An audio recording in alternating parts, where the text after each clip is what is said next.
Opinions are free, facts are sacred, but truth is universal.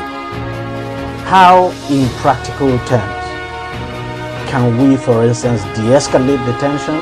President must see himself as the President of the Federal Republic. We know where the enemy is. 3 places. The Lake Chad Basin, the border area between Nigeria and Cameroon, and then the Sambisa Forest.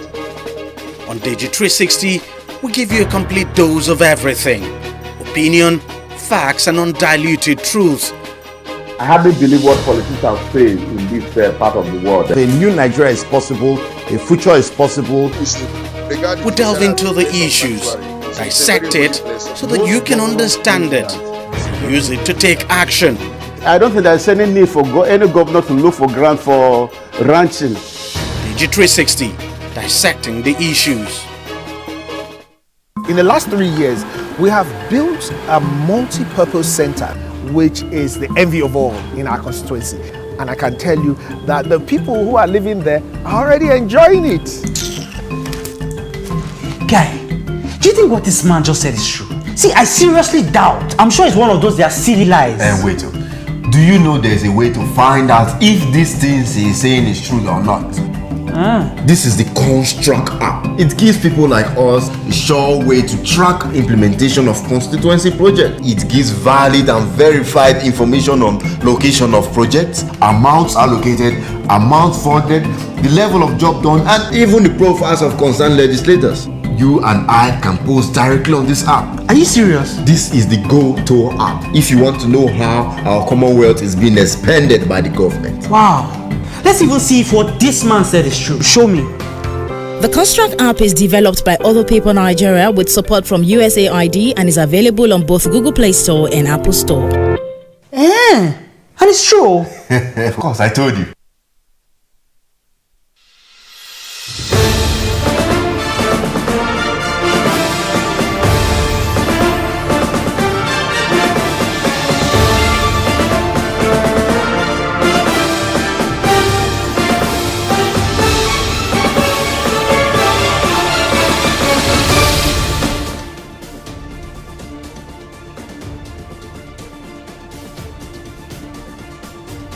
On the news tonight, gunmen stormed Nasarawa State, kidnapped former deputy governor.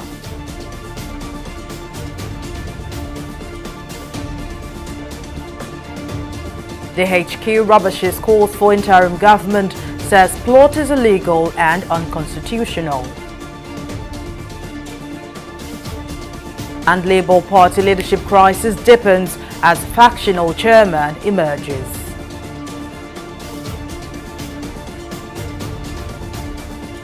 A warm welcome to News Now on TV360 Nigeria. I am Mary Kanu.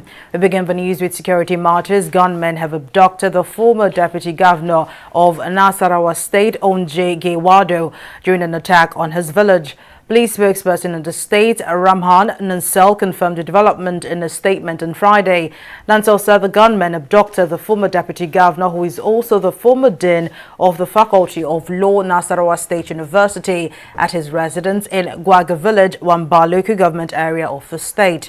According to the police spokesman, a search has been initiated by a police tactical team in collaboration with other security personnel to rescue the victim unhurt and urge the public to report any useful information that could help the command in its rescue mission.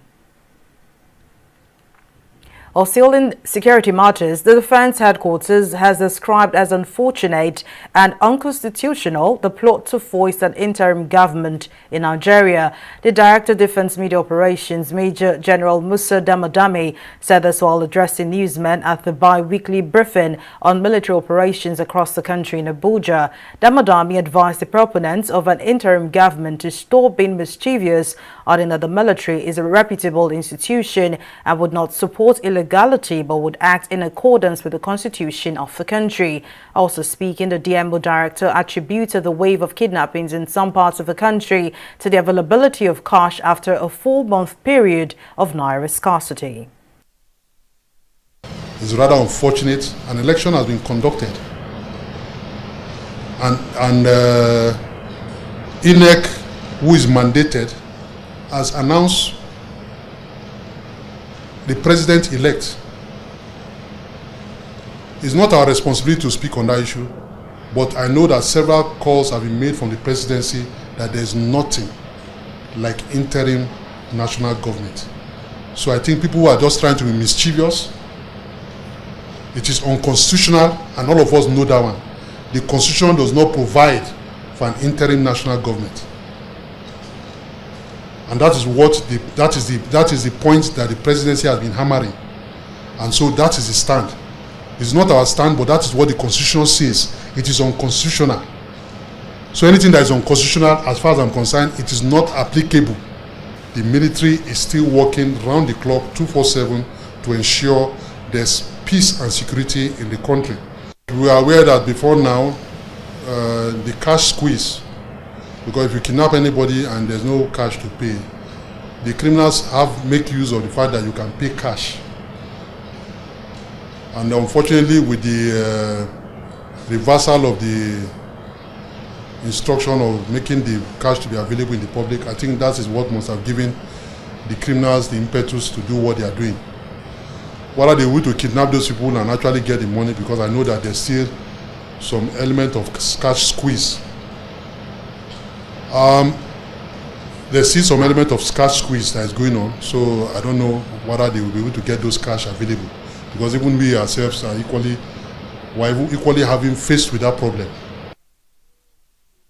And now to political matters. Some members of the National Working Committee of the Labour Party, led by the Southern Deputy National Chairman of the party, Lamidi Apapa, have taken over the affairs of the party following a court judgment restraining Julius Abure and 3 others from parading themselves as national officers of the party. Speaking during an emergency meeting of the LP National Working Committee, Lamidi says he is now the acting national chairman of the party, while Saleh Lawal is the acting national secretary. According to him, Abure and the 3 others must vacate the order of the Federal High Court restraining them before further action can be taken on the leadership of the party.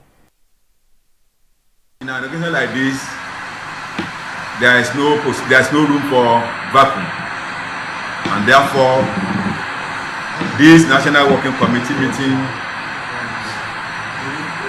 has graciously appointed me as the acting national chairman of the party, while Alhaji Saleh has been appointed as the acting secretary of the party. Equally, we also reviewed that recently there are some cases of suspensions that were badly handled, and this National Working Committee meeting has reviewed them, and the suspensions all over are hereby reviewed, and the officers affected were reinstated.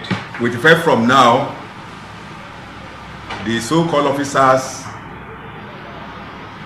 should not parade themselves as officers of the party until the cases against them are treated or handled by the courts.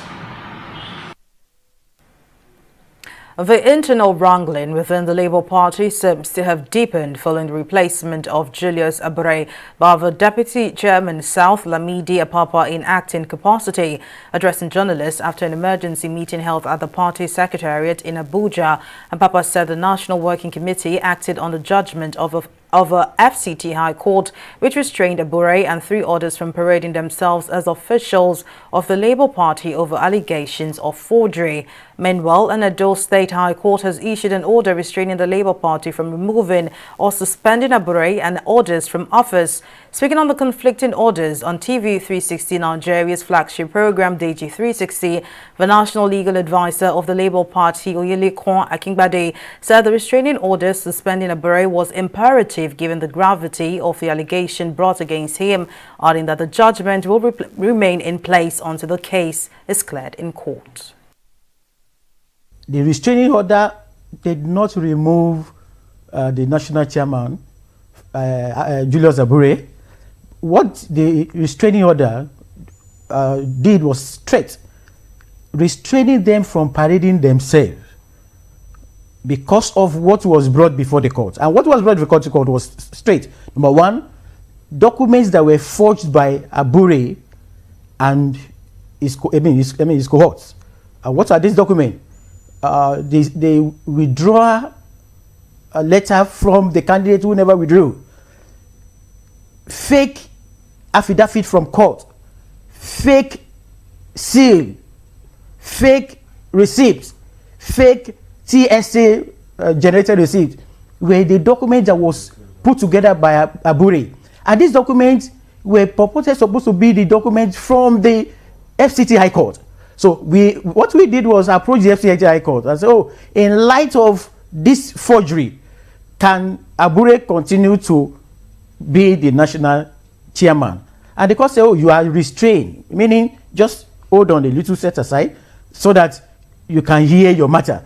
During police investigation, the candidate who was substituted eventually wrote a statement before the police. And he actually mentioned the money he paid, that he paid 200 million in 4 installments, 50 million, to the account of the national treasurer in respect of the matter. And if I may shock you, this money was meant to be money for the party, but the money did not pass through the account of the party. The money actually exchanged hands.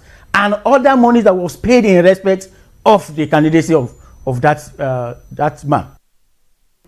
On his part, the spokesperson of the Labour Party Campaign Council, Yunusa Tanko, says the crisis would have been resolved within the party before involving the court. He maintained that the chairman cannot be removed until the National Convention is held to address the matter based on the party's constitution. Let me make myself very clear.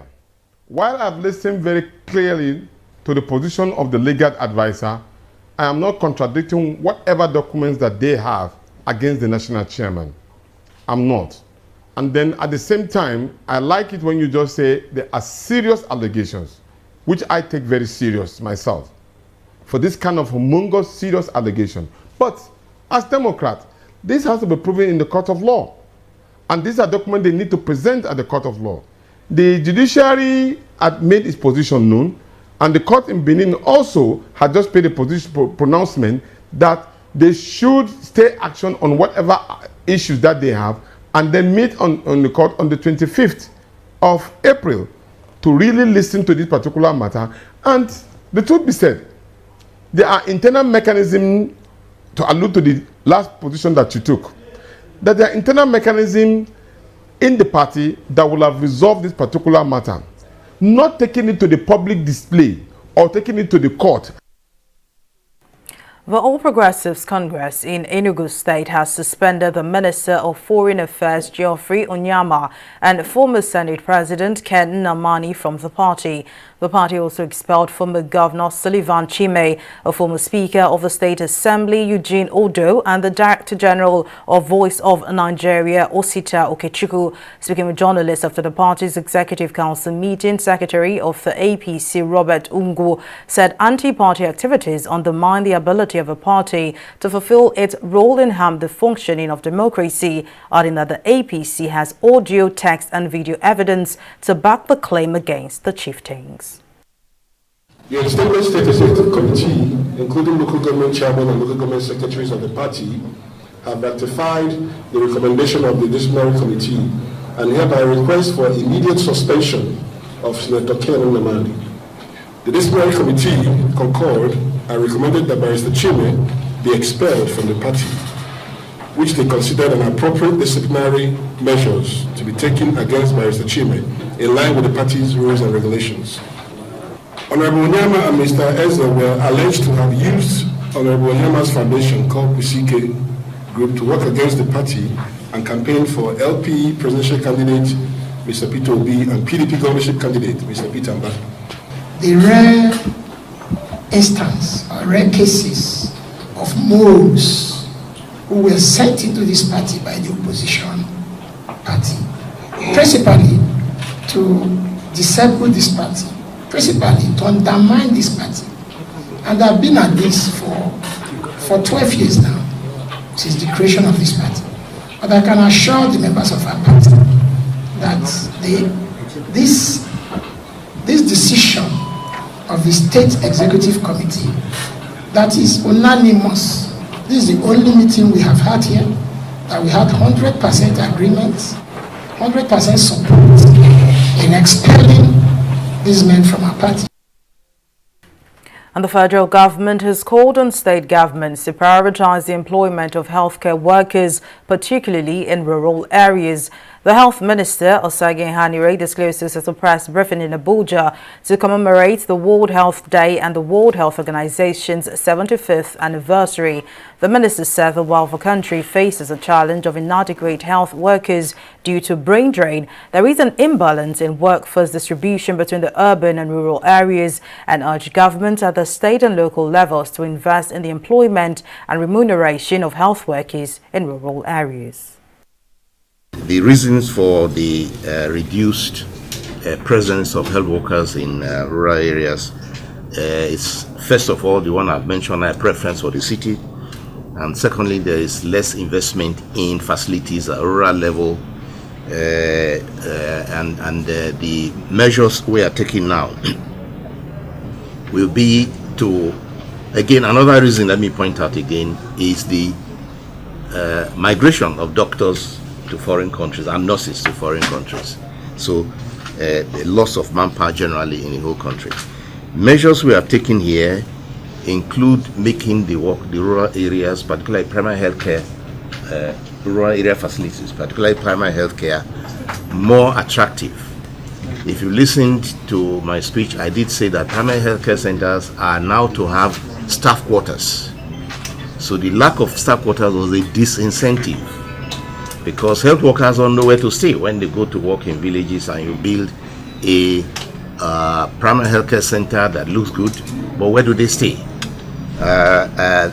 So the importance of staff quarters we must recognize.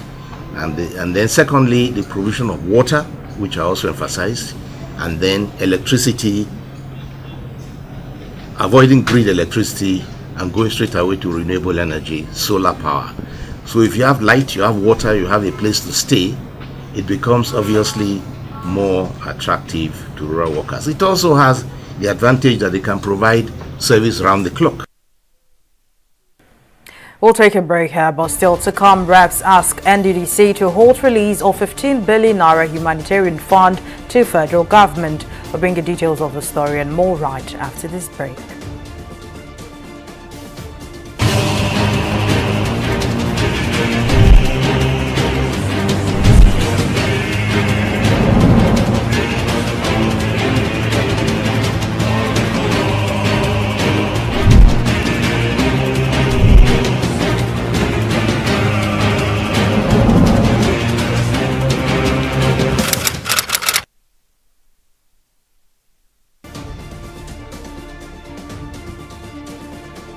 Welcome back. Here's a recap of our top stories tonight.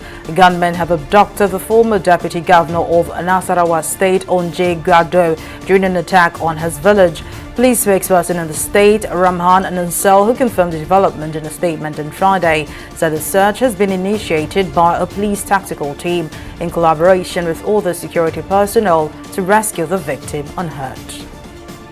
We also told you that the Defense Headquarters has described as unfortunate and unconstitutional the plot to foist an interim government in Nigeria. The Director of Defense Media Operations, Major General Musa Damadami, said this while addressing newsmen at the bi-weekly briefing on military operations across the country in Abuja. The DMO Director also attributed the wave of kidnappings in some parts of the country to the availability of cash after a 4-month period of naira scarcity. Well, in case you missed any of our news bulletin or for more updates, you can catch us on Limex World TV or log on to our website on www.tv360nigeria.com. You can also follow us on our social media platforms on Twitter, Instagram and YouTube at TV360 Nigeria. On Facebook, we're at TV360 Online.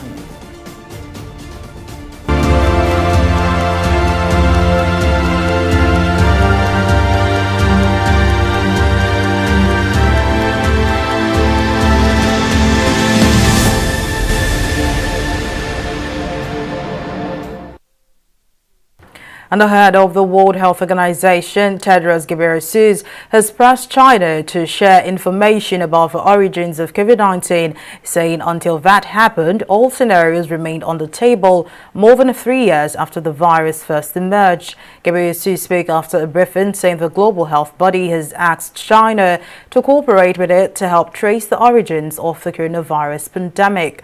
More than 3 years after the WHO declared COVID-19 a pandemic on March 11, 2020, questions linger about the origins of the disease that closed borders, forced lockdowns, battered economies, and killed millions of people. We'll take a break and be back with business updates. Don't go away.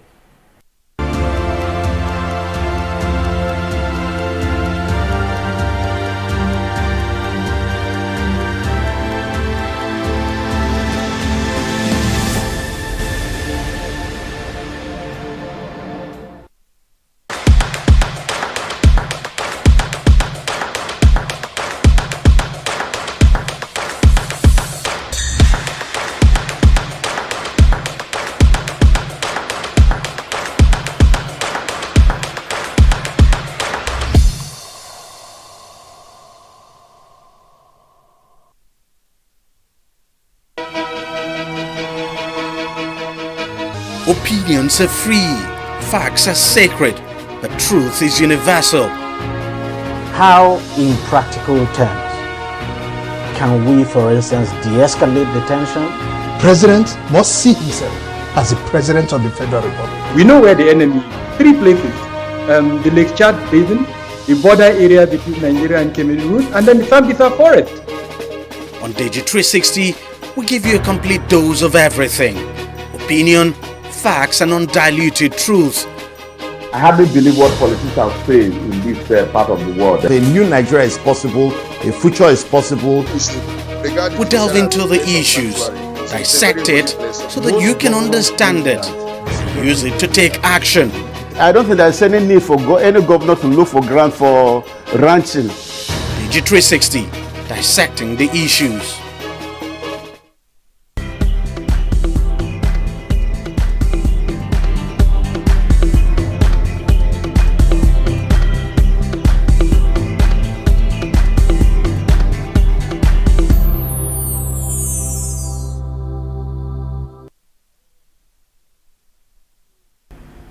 Welcome back. It's time for business news with Folashade Ogunrinde. Folashade, what's the latest?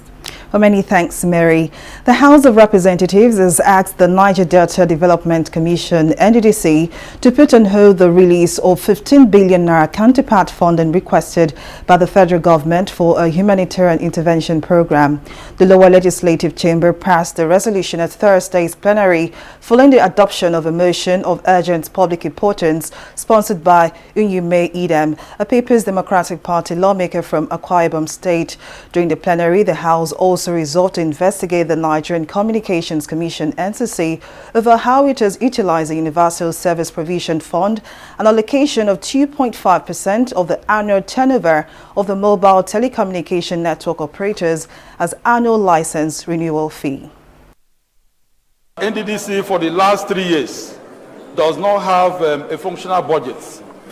It is the duty of this House as Parliament to call NDDC to order, to be patient and wait until when this budget is laid before this Honorable House and approved.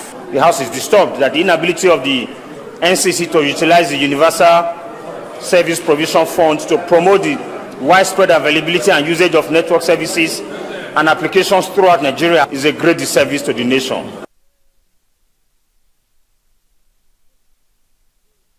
The Nigerian National Petroleum Company Limited says it is working tirelessly to ensure a timely delivery of gas pipeline infrastructure projects. Speaking at the Olubiri Lecture Series and Energy Forum organized by the Society of Petroleum Engineers, NNPCL's Group Chief Executive Officer Mele Kyari said the project will connect West African countries in order to deliver natural gas to international markets. The NNPCL boss added that the company was leveraging the provisions of the Petroleum Industry Act (PIA) to attract more investment into the petroleum sector.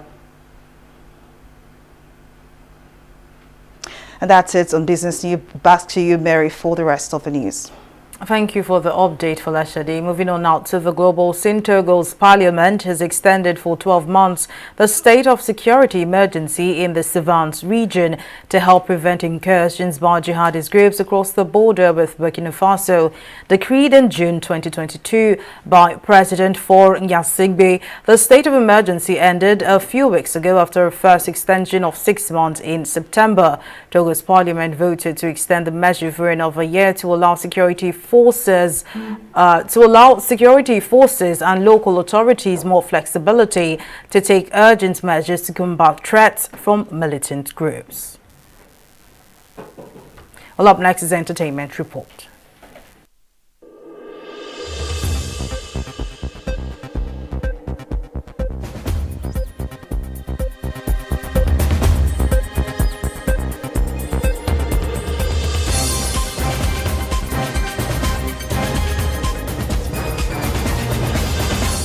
Forbes Africa has published its annual 30 under 30 list entitled The Newest Self-Made Young Innovators and Leaders Scripting a New Vision for Africa.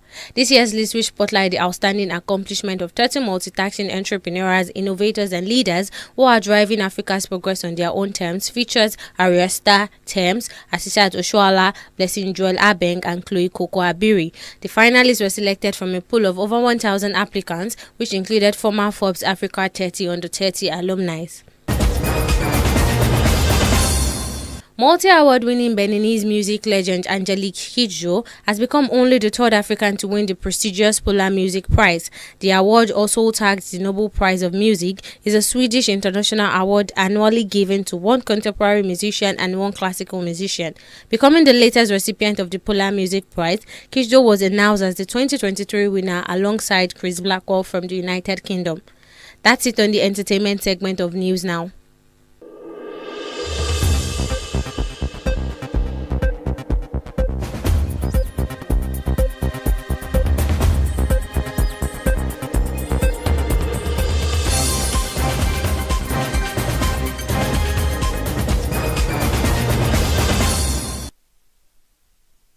And now in sport, in its bid to build young girls in the areas of mentorship, life skills and football basics, the Asisat Oshoala Academy has organized the third edition of the She Plays Initiative, a program that combines education and sporting activities.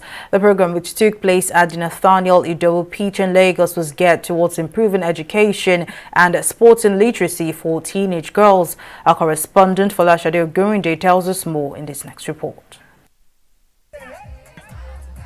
These are students of Topfield schools, the newest beneficiaries of the She Plays initiative by the Asisat Oshoala Academy. The training begins in a classroom where the girls are taught basic life skills such as rendering support during emergencies and first aid treatment.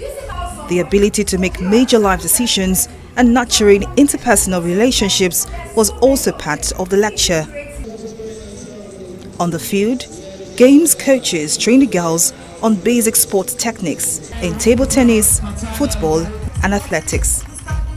While lauding the students for their active participation, the program manager of the Asisat Oshoala Academy, Tolulope Oshoba, says the activities will help them in creating a balance between education and sports. The whole idea is to be able to go back into the various communities to engage young people, especially young girls, on the importance of sports, of being empathetic, and then education. And under the education, one of the things they're looking at is life skills. And we all know that this is very key for everyday living. And so the Asisat Oshoala Foundation has taken it upon itself in partnership with Women Win and Nike to go into the communities to encourage young girls to take up, sports, be empathetic, and then take their education very seriously.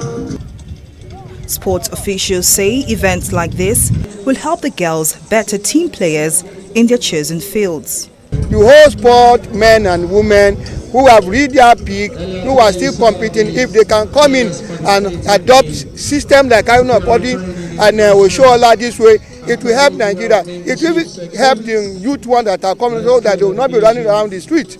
It will encourage them very well. we are making them to know that football, you can actually combine football and education. And with that, it goes a long way. I'm a perfect example of that very stuff. I actually studied alongside my football career, and today this is where I am. And people like these children, we are catching them young to give them this experience. For those that doesn't know that, they can actually combine education and sports. For the beneficiaries, these training sessions will help increase their capacity to handle life's challenges. I learned a lot. Moreover, I learned more about basic life support, on how to treat someone in a very high tension position, like in the road, in the street, someone collapse. There will be a little bit of enlightenment on how to help that person. This program has been very helpful because I've not played football before. I've never played football before, so they are teaching us the basics on how to play football, and it's a fun experience. I want to say a very big thank you for the experience and for everything. The She Plays initiative aims at providing educational intervention for marginalized schoolgirls in Lagos. Over 500 female students between the ages of 12 and 18 are expected to be empowered through the program. Folashade Ogurinde, TV360 News. Well, that's the size of a news bulletin. Many thanks for watching. I am Mary Kanu.